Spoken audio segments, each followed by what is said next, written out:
Party stand కావచ్చు ఏ విధంగా ఉంటుందో మనతో పాటు జనరల్ సెక్రటరీ చరణ్ కౌశిక్ ప్రధానంగా చూడవచ్చు బీజేపీ విమర్శలు చేస్తా ఉన్న వైపు సినీ ఇండస్ట్రీకి సంబంధించి తరలి వెళ్తున్నది ఏపీకి తరలి వెళ్తుందని కూడా విమర్శలు చేస్తూ ఉన్నారు, ఆరోపణలు చేస్తారు.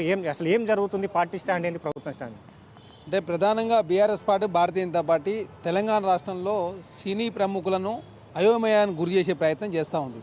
ఎక్కడ కూడా సినీ ప్రముఖులకు వ్యతిరేకంగా కాంగ్రెస్ ప్రభుత్వం ఎక్కడ కూడా నిర్ణయం తీసుకోలేదు. వాళ్ళు అన్నట్టు ప్రీమియర్ షోకు అనుమతి ఇవ్వమంటే అనుమతించారు. 300 రూపాయల టికెట్ 1300 రూపాయలు తీసుకుంటే చేసారు. అదే కాకుండా సంధ్యా థియేటర్కి సంబంధించి అక్కడ ఏదైతే సంధ్యా థియేటర్ యాజమాన్యం చిక్కడపల్లి పోలీసు వాళ్ళని ఆశ్రయించి అనుమతి ఇవ్వండి, అల్లు అర్జున్ గారు వస్తున్నారంటే అనుమతి ఇవ్వలేము, ఎంట్రన్స్ గేట్ ఎగ్జిట్ గేట్ ఒకటే ఉన్నది, దాంతో పెద్ద ఎత్తున ఇబ్బంది అవుతుందని చెప్పేసి రాజునాయక్ గారు చాలా స్పష్టంగా నిన్ననే ప్రెస్ మీట్ సమావేశంలో వారు కూడా వివరించారు. నేను చచ్చిపోయేటోడు, నేనే బతుకునంటే దేవుని దయ వల్ల నేను బతికినని చెప్పేసి ఏకంగా సిఐ గారే ఒప్పురంటే ఏ విధంగా అక్కడ క్రౌడ్ వచ్చింది.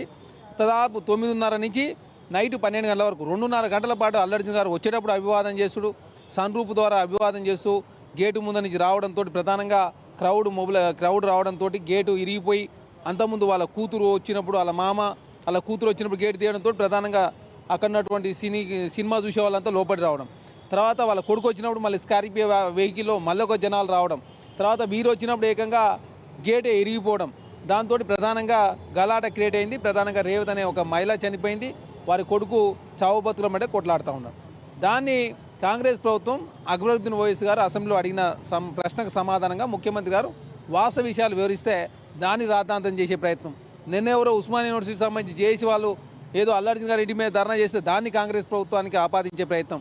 నిన్న చేసిన వాళ్ళు ఎవరైనా కూడా ఖచ్చితంగా చట్టం ప్రకారం చర్యలు తీసుకోవాలని చెప్పి ప్రభుత్వం భావించి నిన్న వాళ్ళందరినీ కూడా అరెస్ట్ చేసి అదే ఏకంగా వాళ్ళకు బెయిల్ మీద వాళ్ళు రిలీజ్ అయిన సందర్భం. కాబట్టి తెలంగాణ ప్రజాప్రభుత్వంలో సినీ ప్రముఖులకు సంబంధించి కావచ్చు, అదే సినిమా రంగానికి సంబంధించి ప్రోత్సాహాలు ఇవ్వాలనే ఉద్దేశంతో తెలుగు చిత్రసీమ ఇప్పుడిప్పుడే ప్రపంచ కీర్తిని వస్తూ ఉంది. కాబట్టి దాన్ని నిలబెట్టుకునే ప్రయత్నం భాగంగా ప్రీమియర్ షోకు అనుమతిస్తే దానిలో ఒక మహిళ చనిపోయింది కాబట్టి మానవీయ కోణంలో ఆలోచించాలా.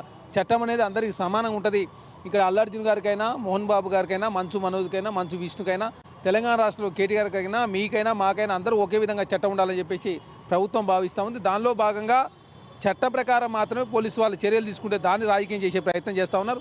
దానిలో 11 మంది ఉంటే 11 మందిలో లాస్ట్ వ్యక్తి అల్లు అర్జున్ గారు గురువారం రోజు ఎక్కడురని చెప్పి ఫోన్ చేస్తే మేము బాంబేలో ఉన్నామని చెప్తే శుక్రవారం రోజు అరెస్ట్ చేస్తే శనివారం వస్తుంది కాబట్టి శుక్రవారం రోజు అరెస్ట్ చేసి 2 రోజుల పాటు జైల్లో ఉంచే ప్రయత్నం చేస్తుందని చెప్పేసి కాంగ్రెస్ ప్రభుత్వం బదనాం చేసే ప్రయత్నం.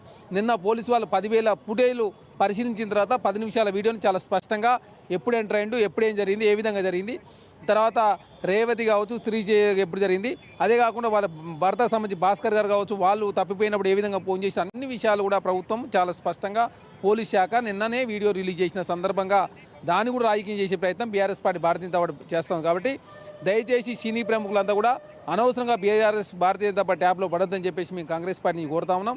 ప్రధానంగా సినిమా రంగాన్ని కాపాడుకునే ప్రయత్నంలో భాగంగా కాంగ్రెస్ ప్రభుత్వం అనేకమైనటువంటి ప్రోత్సాహాలు ఇవ్వాలని చెప్పేసి ముందుకు పోతా ఉంది. ఈ మధ్యకాలం ఎఫ్డీసీ చైర్మన్ కూడా దిల్ రాజు గారు నియమించుకున్న సందర్భం. కాబట్టి భవిష్యత్తులో ప్రీమియర్ షోలు రద్దు చేసిన సందర్భం, అదే కాకుండా దానికి కూడా కొన్ని ఎగ్జామ్షన్స్ ఇచ్చారు. ఎందుకంటే తెలంగాణ సంస్కృతి కావచ్చు, అది మెసేజ్ ఓరియంటెడ్ మూవీస్ ఉంటే ఖచ్చితంగా దానికి కూడా ప్రత్యేక ప్రోత్సాహాలు ఇస్తామని చెప్పి ప్రభుత్వం ప్రకటించిందంటే తెలంగాణ రాష్ట్రంలో సినీ రంగాన్ని భవిష్యత్తులో ప్రపంచ స్థాయిగా చూడాలని చెప్పి, తెలుగు చిత్రసీమను చూడాలని చెప్పి ప్రభుత్వం భావిస్తూ ఉంది.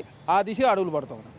వైపు సినీ ఇండస్ట్రీకి సంబంధించి కూడా తెలుగు ఏపీకి తరలి వెళ్ళిపోయే పరిస్థితులు రాబోతున్నాయని కూడా బీఆర్ఎస్ నేతలు కావచ్చు, బీజేపీ నేతలు చెప్తారు. ఎట్లా ఉండబోతుంది అసలు ప్రభుత్వానికి సంబంధించి కూడా సినీ ఇండస్ట్రీకి ఎట్లాంటి ప్రోత్సాహాలు అందించబోతున్నారు? ఒక బెనిఫిట్ షోలను రద్దు చేయడం జరిగిందా? భవిష్యత్తుకు సంబంధించిన సినిమాలు రాబోతున్నాయి, ఆ సినిమా విషయంలో కూడా ఏ విధంగా ఉండబోతుంది? బెనిఫిట్ షోలు అసలు అనుమతి ఇవ్వలే ఆంధ్ర రాష్ట్రంలో జగన్మోహన్ రెడ్డి గారు ఉన్నప్పుడు. బెనిఫిట్ షోల విషయంలో మానవీయ కోణంలో ప్రభుత్వం ఆలోచిస్తూ ఉంది.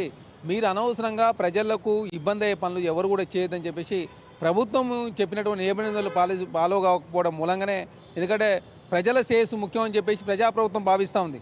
మాకు ప్రజా శ్రేయస్సు ముఖ్యం, ప్రజలు ముఖ్యం, ప్రజాస్వామ్యం అనేది అందరికీ ఒకే విధంగా ఉండాలని చెప్పి ప్రభుత్వం భావిస్తూ ఉంది. ఆ దిశగా చట్టం ప్రకారం మాత్రం చర్యలు తీసుకుంటుంది తప్ప ఇక్కడ రాజకీయ కక్ష కారుణ్యాలకు తావులేదు. తెలంగాణ రాష్ట్రంలో తన మననే భేదమే లేదు.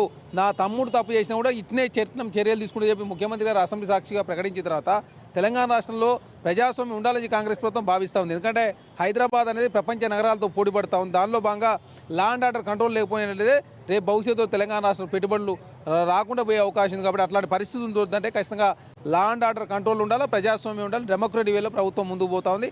ఖచ్చితంగా కాంగ్రెస్ ప్రభుత్వం అధికారులకు వచ్చిన తర్వాత ప్రజాస్వామ్యాన్ని రక్షించే కార్యక్రమంలో భాగంగా 5 లక్షల కోసం పనిచేస్తూ ఉన్నారు. నీళ్లు, నిధులు, నియామకాల అస్తిత్వం ప్రజాస్వామ్యం అనేది చెప్పేసి మేము 5 లక్షల కోసం పనిచేసే ప్రయత్నంలో భాగంగా మన భేదమే లేదు.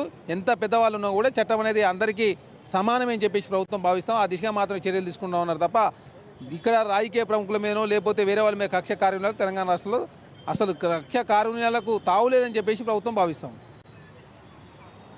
రైట్, ప్రధానంగా సామాన్యుడి నుంచి కూడా సంపన్న వరకు